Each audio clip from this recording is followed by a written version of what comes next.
بسم الله الرحمن الرحيم. اللهم صل وسلم وبارك على سيدنا محمد وعلى اله وصحبه اجمعين. ازيكم حبايبي؟ عاملين ايه؟ يا رب تكونوا بخير وفي احسن حال ان شاء الله. النهارده معانا فيديو هنعمل شويه عيش فلاحي كده. آه يعني بسهل وبسيط كده، يعني مش بياخد وقت خالص. مش عامله كتير يعني. كان عندنا اكله فسيخ النهارده فحبيت اعمل معاها رغيفين تراي كده.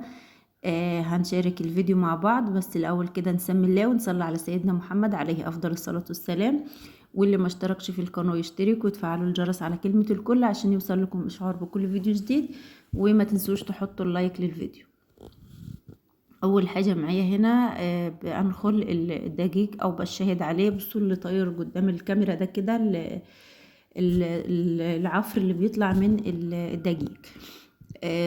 اللهم صل على سيدنا محمد. انا نخلت الكميه اللي انا محتاجاها، مش هعمل كتير. ده كان اخر دقيق او طحين عندي. طحنت يعني تاني ومليت البيت خير يعني الحمد لله. بعد كده جبت حته خميره بيره. هو الاحسن الخميره البيره، بحبها في العيش والحاجات دي، من الفوريه. وبعد كده رشه من الملح، واخدت ميه فتره مش سخنه جامد ولا باردة، فترة كده. بعد كده نزلت بكمية الدقيق اللي نخلتها وهقلب. هزود شوية مية وهحط المية شوية بشوية، مش هحط كمية المية كلها علشان ما تزيدش مني واضطر ان انا ارجع ازود دقيق تاني. هو عجينته سهلة جدا وبسيطة، ما فيهاش غير مية وملح وخميرة بس، مش اكتر من كده. وبفضل ألت فيه زي ما انتم شايفين. وهزود مية تاني. هجيب الطبق معايا وكل شوية هزود حبة بحبة على قد ما انا محتاجة، بس علشان المية ما تزيدش مني. نسمي الله كده ونصلي على سيدنا محمد ونحط اللايك للفيديو بتاعنا علشان نرفع الفيديوهات دي، علشان نكبر القناة كده ان شاء الله مع بعض. زي ما انتم شايفين كده هزود مية تاني.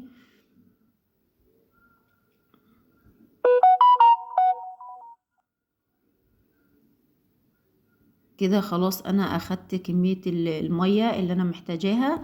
هبدأ بقى بالعجن واللت كده زي ما انتم شايفين. حطي غيزك وضيقك كله في العجين وعجني ولتي بذمة وضمير. بصوا كنا بنشيل كده، كانت حماتي الله يرحمها اما كنا نعجن كانت تشيل كده تعمل بالونة وتقول لك ده بالونة جيب ولادي، يعني تقولهم كده بالاسم للبالونة بتاعته تفرجع بجيبه فاضي مفيهوش فلوس. زي ما انتم شايفين كده بتلتيه بالطريقة اللي انت متعودة عليها او بتعملي بيها. دي الطريقة دي طريقة حماتي، يعني هما بيعجنوا بالطريقة دي. ان هما بيقلبوا العجين ويخبطوا عليه كده. انا اتعلمتها منها واتعلمت منها حاجات كتير، يعني ربنا يرحمها يا رب ويرحم موتى المسلمين جميعا. هفضل زي ما انتم شايفين. انا كتمت الصوت بتاع الفيديو وسرعته علشان بصوا كان في كمية خبط ورزع. ما اقول لكمش يعني. ابني كان نايم جوا، كان عايز يقوم يضربني ويشيلني انا والعجين ده يرمينا من الشباك من كتر الرزع والهبد اللي انا كنت برزعه على العجين. بس لازم يتلت بالطريقة ديت علشان وانتي بتخبزيه تلاقي العجينة سلسة معاكي ويكون العيش حلو والعجينة كمان تكون حلوة معاكي. بعد كده زي ما انتوا شفتوا غطيته ولكفته بالبطانية علشان يخمر كويس. وفي الفترة دي كنت انا روقت الشقة والمطبخ وخلصت كل الشغل اللي ورايا. اخد حوالي ساعة او ساعة وربع يعني بالكتير. وكان خمران زي ما انتوا شايفينه كده. وكنت كل شوية بروح ابص عليه الاقيه لسه شوية لحد ما وصل الخمر ده كده. جبت الكرتونة دي. لو عندك طاولات من اللي هي الخشب، عندك صينية، عندك سفرة، عندك طبلية، عندك اي حاجة. انا عندي صراحة الصواني وعندي السفرة وعندي الطبلية وعندي كل حاجة، بس استريحت ورقة الكرتونة دي هي نظيفة. انا كنت شارية لحاف لابني يعني جديد، والكرتونة دي كان متطبق عليها اللحاف جامدة. يعني اللي خلاني استعملتها كمان ان هي جامدة متينة، مش رقيقة ان انا هشدها هتتقطم مني وتبوظ العجين. فجبتها زي ما انتم شايفين كده وفردتها بالردة اللي هي النخالة بتاعت الدقيق. فردتها كلها، عملت طبقة سميكة علشان العيش ما يلزقش، ولما انا باجي اشيله يتشال معايا بكل سهولة. فنخلت طبقة سميكة زي ما انتم شايفينها كده، وبعد كده بدأت اقطع العيش. دي مية وفيها زيت. في ناس بتعمل بالدقيق، يعني تحط ايديها في الدقيق كده وتقطع العيش. انا بحب المية والزيت احسن، بيدي لمعة للعيش ومبخليش وشه ينشف ويشقق. شوية مية وفيهم شوية زيت كده، وبتبلي ايدك فيها، وزي ما انت شايفة كده بنشتغل. بتفكيه بايدك يعني بتفضلي تفكيه بايدك كده لو هتتملكي، وبعد كده بحطه على الصواني وبسيب مسافة بين كل رغيف ورغيف علشان هو بيفرد وما يمسكش في بعضه.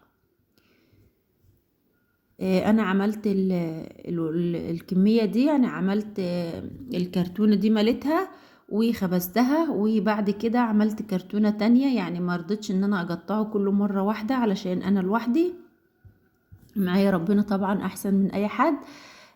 الحمد لله.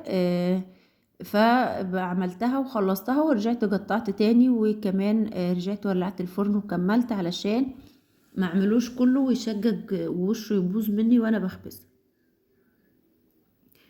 زي ما انتم شايفين مليتها كلها بالشكل ده كده، وبعد كده شلت العجين وشلته في جنبه وغطيته، ولما خلصت رجعت نزلته تاني، و انما اللي عملتها ردة تاني، نخلتها ردة تاني برضو وسويتها كلها، و زودت عليها يعني على اللي كان عليها وظبطت الدنيا. وبعد كده نولع الفرن بتاعنا يسخن ونديله مسحة كده محترمة. جبت مية في الجردل جنب مني وقماشة نظيفة، وبدأت اغسلها في الجردل ونمسح الفرن كويس، العرصة بتاعة الفرن، علشان ما يطلعش حتت سمرة او حتت مش وحش او حتت وحشة يعني من الفرن في الأرضية بتاعة العيش.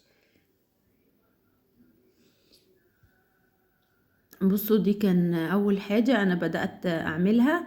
وبعد كده التليفون فصل شحن، فحطيته على الشاحن، كنت خلصت السفرة دي وكنت عملت التانية.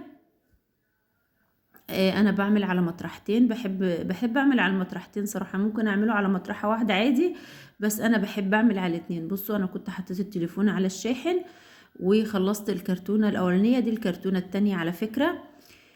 كنت عملتها وجربت اخلصها، بس التليفون كان فصل مني شحن.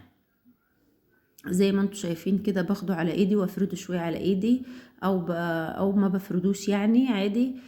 بس الاحسن ان انت تفرديه شوية على ايدك، وبعد كده بحطه على المطرحة. انا حاطه ردة قدامي وعليها شوية دقيق، وبفرده على المطرحة شوية، وبعد كده بدخله على المطرحة التانية وببدأ اسويه كده زي ما انتم شايفين ونرمي في الفرن.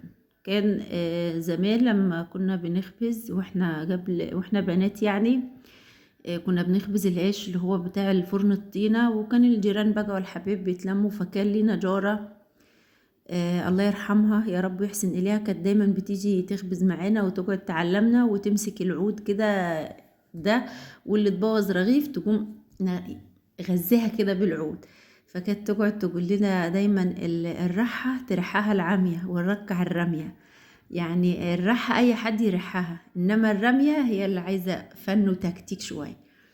فكانت دايما تقعد تقول لنا المثل ده كده، الرحة ترحها العمية والركع الرمية. بصوا العيش ما شاء الله عليه كان طالع جابب وحلو. انا كنت الاول السفرة الاولانية كنت مكبراها عاملاها يعني رغيف كبير، علشان كنت عايزة اعمله زي عيش حمية الله يرحمها يعني كبير كده ويطلع جابب. بس للأسف وقعت في مشكلة ان المطرحة بتاعتي صغيرة، يعني انا عملت الرغيف كبير بس المطرحة كانت صغيرة. فجيت في السفرة التانية ديت صغرت التقطيعة شوية على قد المطرحة، بس الحمد لله يعني اشتريت مطرحة كبيرة علشان اكبر العيش براحتي. بصوا انا برمي بسيبه كده اول ما بيبدأ يستوي ويتنفخ بنجله يمة النار، وبالنار بتكون عالية يعني ما بتكونش هادية خالص، مع ان الانبوبة عذبتني يعني صراحة، وجبت مية حطيتها فيها علشان تنجز معايا. وبعد كده اللهم صل على سيدنا محمد. معلش بقى لو التصوير يعني مش واضح علشان انا لوحدي وكل شوية بلف الكاميرا اجيبها على العيش وشوية على الفرن، وكانت محيراني صراحة. بصوا انا بحب الخبيز جدا جدا، يعني بحب اخبز العيش وبحب احلب المواشي. دي كان اكتر الحاجات بحب اعملها كمان من قبل ما، يعني وانا في بيت ابويا من وانا بنت بحب احلب جدا وبحب اخبز العيش. بصوا عملنا شوية عيش ما شاء الله عليهم، واكلنا بيهم اكلة فسيخ كده محترمة وهم ساخنين وصابحين كده.